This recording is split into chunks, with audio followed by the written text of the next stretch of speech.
Hi, my name is Brian from OmniPrint. For this video, I'll be starting my own print-on-demand business. Let's talk about a few reasons why and how I can outsource the orders I receive.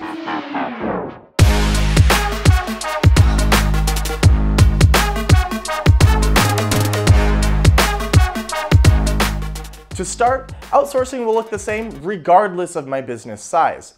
However, this will change after the initial steps are finished. Mainly, my outsourcing will happen for 3 reasons. The orders I received are too large, or there's too much volume of orders for me to fulfill within a reasonable amount of time. I need to maintain my machines or do maintenance on them, or my equipment is down for repair. Or I am the middleman for products I don't have the capability to produce in my shop. Now that we know why I'm outsourcing, let's explore some ways to get started. It'll be important for me to find places to outsource at wholesale pricing, and doubly important to ensure I do this work ahead of time. I do not want to stake my name on a company's work that I've never seen before. Step 1 is to identify local wholesale vendors for various items I'm looking to potentially outsource. An example would be finding a wholesale vendor for screen printing, one for embroidery, one for DTG, and one for DTF. If I'm a larger shop, I may have access to distributor associations like ASI or PPAI. Is that if you want to offer more services to your customers, because if some of you are starting out with like either embroidery, direct to garment, direct to film, you're gonna have some customers that maybe they might want a larger order that you're not able to handle. So you want to get a vendor network around your area set up. So then that way, if you get a large order, then you're able to have somebody help you out, to do that specific order. Because, when I was doing a lot of printing, I had 2 or 3 different companies in my area where if I got, big orders, we would kind of, I would have them, help me out with those. Specifically, if you have to deal with deadlines and so forth. And that's kind of one of the reasons that we as Omni, we started offering fulfillment for some of our customers, for that specific reason.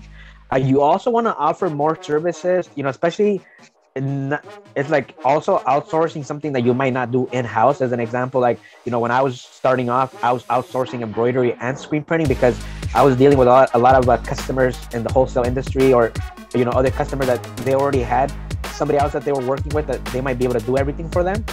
So versus them going somewhere else for screen printing, that's something that I was able to outsource, because you don't want your customers to go somewhere else. Like, let's say if you do direct to garment and your customer goes somewhere that does screen printing, maybe that person that does screen printing might also do direct to garment. So now you're going to lose that specific customer, because they might, a lot of customers, they like going to a full service shop where they pretty much take care of everything.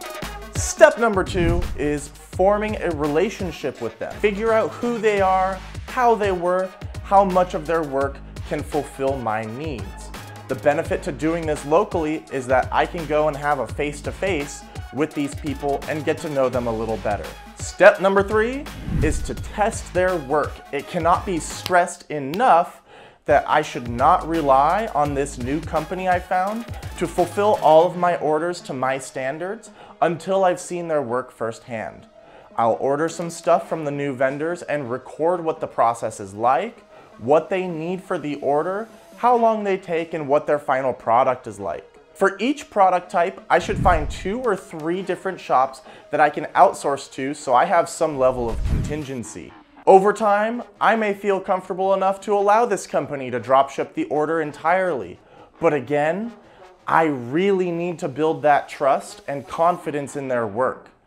I can't be staking my name like that. But the most important reason that you want to have an outsource plan is because you want to have a contingency plan, and you want to have a backup plan, because what happens if your power goes out? What happens if you have to do maintenance on your equipment? What happens if something happens with your equipment where you're not able to use it? So you need to have those backup vendors that can help you out, and you need to build those relationships, because when I was dealing with customers, if I had customers that wanted something like next day or 2 days, I had rush charges, because that allowed me to manage my production.